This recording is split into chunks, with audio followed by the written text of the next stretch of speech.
Okay, let's talk about something that is, let's be honest, super stressful. Getting a huge out-of-the-blue bill from the IRS. It's a moment nobody ever wants to have.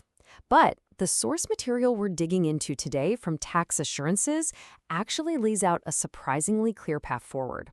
So, what's the very first thing you're supposed to do when that dreaded letter shows up? Let's get into it. I mean, you know the feeling, right? You open that envelope, you see the IRS logo, and your stomach just plummets.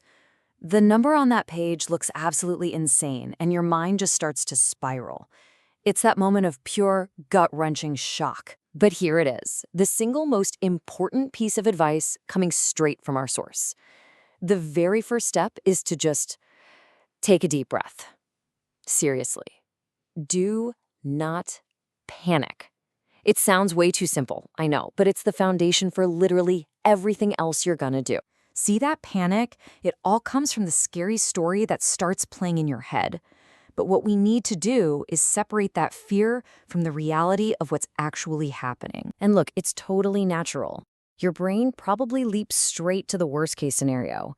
You're picturing stern-faced agents knocking on your door, all your bank accounts getting frozen overnight, your whole financial world just grinding to a stop. It's like a horror movie that starts playing right in your own head. And this is really the heart of it, isn't it? The difference between the myth and the reality. The myth is that these immediate, aggressive things are about to happen. But the reality? It's almost always way less scary than you think. Our source material frames the IRS as a creditor, and you might be surprised to hear this, but they can often be more understanding than you'd expect. And just to really hammer this home and put that biggest fear to rest, TaxAssurances is super clear about this. That whole nightmare of waking up one morning and finding your bank account is just gone? They make it plain that's not how it goes down. There's a process.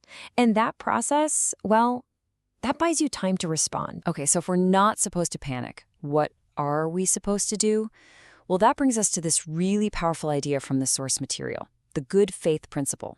You're going to want to remember this, because it's basically your most important tool for getting this whole thing sorted out. So what the heck is the good faith principle? It actually sounds kind of fancy, but it's super simple. All it means is that you're proactively showing the IRS, hey, I see this bill, I'm not ignoring it, and I am genuinely trying to fix it.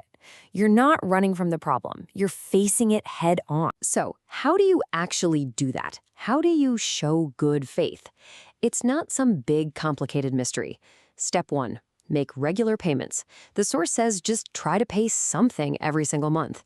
Step 2, pay what you can, even if you can't pay the whole thing or even the minimum on some plan. Sending anything proves you're trying. And step 3, and this is huge, stay in contact. Don't go radio silent. You have to keep those lines of communication open. And when you do this, you start to change the whole dynamic. That problem that felt like a giant, impossible mountain, it starts to look more like a series of small, manageable hills. You're not just reacting anymore. You're taking control of the situation. And this right here, this is the payoff. The source material basically promises that as long as you are showing good faith, you will be able to work it out. Just think about that for a second. It's not a maybe or a hopefully. It's presented as a direct result.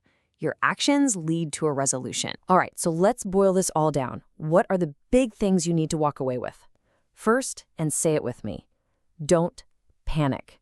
What you're imagining is almost always worse than what's real. Second, start thinking of the IRS as just another creditor. They're often willing to find a solution with you.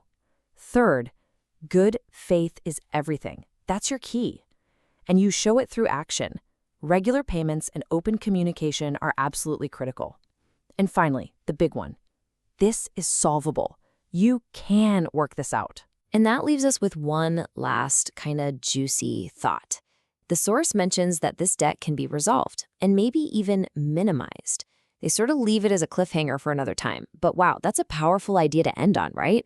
It suggests you're not just trying to survive this. You might actually be on a path to making the problem smaller. So the real question becomes, what could that ultimately mean for you and your finances in the long run?